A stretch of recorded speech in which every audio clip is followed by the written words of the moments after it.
కార్తిక్ గారు కూడా మనతో పాటు జాయిన్ అయ్యారు. కాంగ్రెస్ పార్టీ సీనియర్ నాయకులు. కార్తిక్ గారు, కేంద్రం నుంచి ఖచ్చితంగా నిధులు వస్తాయి. అసలు ఇది ఎక్కడ అధికారికంగా లేనటువంటి అంశం. మెట్రో ప్రాజెక్టు ఫేజ్ 2 ఏదైతే ఉందో దానికి సంబంధించి మొన్ననే వీళ్ళు డిపిఆర్ ఇచ్చారు. పూణేతో కంపేర్ చేసుకోవాల్సినటువంటి అవసరం లేదు అన్నది అని చెప్తున్నారు. అసలు కేబినెట్ లో చర్చకే రాలేదన్నది ఇక్కడ రాజకీయ పరంగా వినిపిస్తున్నటువంటి అంశం. సో కేంద్రం పైన నమ్మకం ఉందా? ఇప్పటికీ ముఖ్యమంత్రి చాలా సార్లు కలిశారని నేనంటే 1-2 సార్లే కలిశారని చెప్పేసి ఆయన అంటున్నారు. ఎట్లా చూస్తున్నారు కార్తిక్? ఈ సంబంధిత శాఖ మంత్రిని ఈ ప్రాజెక్ట్ ఆయన గతంలో కలిసినటువంటి అనేక విషయాలు వేరు, కానీ ఈ ప్రాజెక్ట్ లో ఏదైతే మెట్రో ఫేజ్ 2 కు సంబంధించిన అంశంలో ఒక్కసారిగా కలిసే మాట్లాడిరు. ఆ డిపిఆర్ మొన్ననే ఇచ్చిర్రు, కేబినెట్ లో పెట్టిన తర్వాత పూర్తి స్థాయి విచారణ చేసుకొని తప్పకుండా దానికి సానుకూలమైనటువంటి తీర్పు వస్తుంది. దాంట్లో ఎక్కడ కూడా ఇది లేదు. తెలంగాణ రాష్ట్రానికి కేంద్ర ప్రభుత్వము భారతీయ జనతా పార్టీ 101% పూర్తి స్థాయి న్యాయం చేస్తే తప్ప ఎక్కడ కూడా లేదు. కొంత సమయం వెనక ముందు కావచ్చు, మొన్ననే డిపిఆర్ ఇచ్చారు, కొంత టైం పడుతుంది, తప్పకుండా వస్తుంది. రైట్. కార్తిక్ గారు ఏం చెప్తున్నారు సార్? అయితే ఈ రోజు దక్షిణ రాష్ట్రాల పైన బీజేపీ పార్టీ సీతకన్ను వేసింది అని చెప్పడానికి ఇంతకన్నా నిదర్శనం ఏం కావాలో చెప్పండి. ఈ రోజు భారతీయ జనతా పార్టీకి కానీ భారత రాష్ట్ర సమితికి కానీ కావాల్సింది ఏంటి? ఏదో ఒక రకంగా అడ్డుపులు వేయాలి. ఈ రాష్ట్రంలో కాంగ్రెస్ పార్టీ చేస్తున్నటువంటి అభివృద్ధి కార్యక్రమాలను ఏదో ఒక రకంగా అడ్డుకోవాలి. వాళ్ళు మాత్రం సబర్మతి రివర్ చేసుకోవచ్చు, కానీ మనం మాత్రం మూసి రివర్ చేసుకోవద్దు. వాళ్ళకి డబ్బులు ఉంటాయి, మనకు డబ్బులు ఉండవు. వాళ్ళకి అనుమతులు వస్తాయి, మనకు అనుమతులు రావు. పక్కన ఉన్నటువంటి ఆంధ్రప్రదేశ్ రాష్ట్రానికి మాత్రం అవసరం లేకుండా అడగకుండా నిధులు ఇస్తారు. తెలంగాణ రాష్ట్రంపై ముఖ్యమంత్రి గారు పోయి కలిసి వచ్చి డిపిఎల్ సబ్మిట్ చేసిన తర్వాత కూడా ఇవ్వరు. దానికి ఈ రోజు వీళ్ళు ఏమంటారు? సమయం కావాలి అంటారు. ఇంకెంత సమయం కావాలి? 11 సంవత్సరాల సమయం ఇంకా సరిపోదా మీకు? మాట్లాడేటప్పుడు సార్, ఈ రోజు వీళ్ళు మాట్లాడేటప్పుడు దయచేసి తెలంగాణ రాష్ట్రంలో 8 మంది ఎంపీలను రాష్ట్ర ప్రజలు ఇక్కడ నుంచి గెలిపించడానికి కారణం ఏంటంటే, ఇక్కడ మీరు కొంత 8 మంది ఎంపీలు ఉంటే, మీ సంఖ్య ఎక్కువగా ఉంటే కేంద్ర ప్రభుత్వం నుంచి రాష్ట్రానికి రావాల్సిన నిధులు, అనుమతులు అన్నిటిని కూడా రాష్ట్ర ప్రభుత్వంతో మీరు సమాయత్తమై కొంత సపోర్ట్ చేయడం వల్ల ఇక్కడ రాష్ట్రానికి మంచి జరుగుతుందని చెప్పి 8 మంది ఎంపీలను ఇచ్చింది తెలంగాణ రాష్ట్రం. ఇక్కడ ఇద్దరు కేంద్ర మంత్రులు ఉన్నారు. ఇప్పుడు మాట్లాడమనండి కిషన్ రెడ్డి గారిని వచ్చి.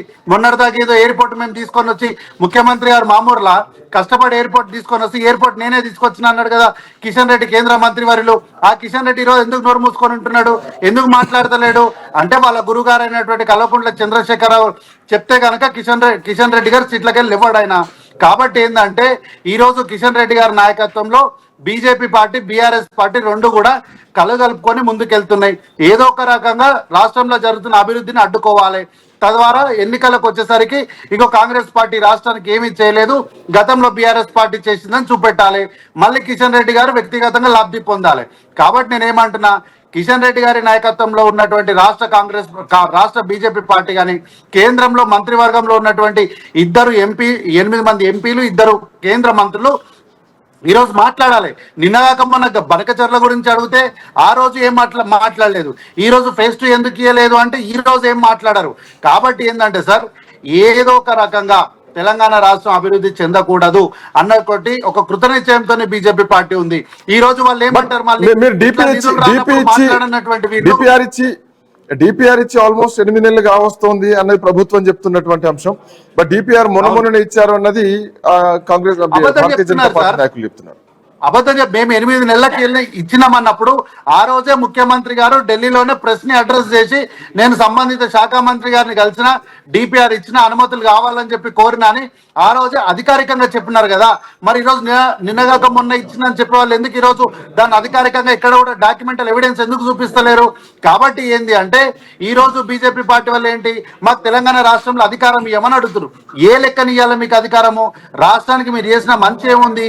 మెట్రో ఫేజ్ 2 పనులు పూర్తయితే కాంగ్రెస్ పార్టీకి ఎనలేని ఖ్యాతి వస్తుందన్నటువంటి ఒక దురుద్దేశంతో మాత్రమే ఈ రోజు బీఆర్ఎస్ పార్టీతో కలిసినటువంటి బీజేపీ పార్టీ, ముఖ్యంగా ప్రముఖంగా కిషన్ రెడ్డి గారి నాయకత్వము ఈ రోజు తెలంగాణ రాష్ట్ర ప్రజలను అధోగతి పాలు పట్టించడానికే ఈ రోజు వాళ్ళు ఒక కుట్రలు పన్నాగం పన్నుతున్నారు తప్ప ఇంతకు మించి వాళ్ళ దగ్గర వేరే ఆలోచన ఏమీ లేదు.